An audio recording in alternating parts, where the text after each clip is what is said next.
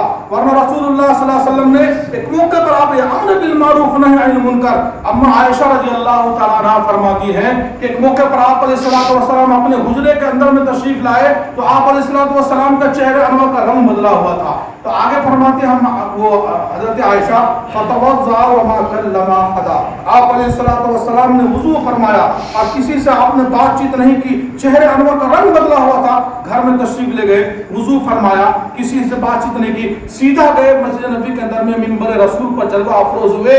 اور اگر دل کے کانوں سے سنیے گا, کہتے ہیں فقعد علی المنبر, آپ علیہ الصلوۃ والسلام منبر پر جلوہ افروز ہوئے اور آپ نے فرمایا حمد و ثنا کے بعد, اے میرے صحابہ, ان اللہ عز وجل یقول, میں نہیں کہہ رہا ہوں, زبان صرف میری ہے, اللہ تم سے فرما رہا کیا, مروا بالمعروف ونہوا عن المنکر, بھلائی کا حکم دو, برائی سے روکو, قبل ان تدعوا فلا اجیب لکم, اگر اس کام کو نہیں کرو گے تو پھر تم دعائیں مانگو گے, اللہ تمہاری دعاؤں کو قبول نہیں کرے گا.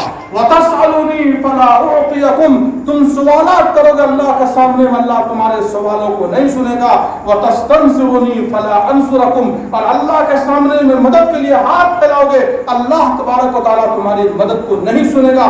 آج دشمن کھوپڑی پر آ کر کے بیٹھا ہوا ہے, ہم کہاں سے کہاں بھٹک رہے ہیں, لیکن اگر دعوت کے کام امر بالمعروف و نہی عن المنکر کو ہم نے نہیں کیا تو رسول اللہ صلی اللہ علیہ وسلم نے فرمایا, اللہ فرماتے ہیں وَتَسْتَنْصِرُونِي فَلَا أَنْصُرَكُمْ, تم مدد مانگو گے تو اللہ تبارک و تعالیٰ تمہاری مدد کو نہیں قبول کرے گا. میں نے 1400 سال کی مختصر تاریخ میں دو چار واقعہ کو سنایا کہ صحابہ بھی نکلے ہیں, اکابر بھی نکلے ہیں, ضرورت پڑنے پر سالوں بھر کی انہوں نے قربانی دی ہے. کوئی کسی علاقے میں قبر بنی ہے, کسی کی قبر کہیں پر بنی ہے, یہ سارے کے سارے دین کی خاطر قربانی دے کر کے خوشی یا غمی کے ساتھ دنیا کی زندگی تو گزری جائے گی, لیکن میدان محشر میں اس کا سر اونچا ہوگا جو اللہ کے دین کی خاطر قربانی دے کر کے اور آخری سانس تک لگا کر کے یہاں سے گیا ہوگا. ہم لوگ بھی قربانی دیں گے انشاءاللہ, اس نے کچھ وقت لگائیں گے انشاءاللہ. اس کے لیے ہمت کر کے بتائیں کون کون ساتھی سال کے لیے تیار ہے انشاءاللہ.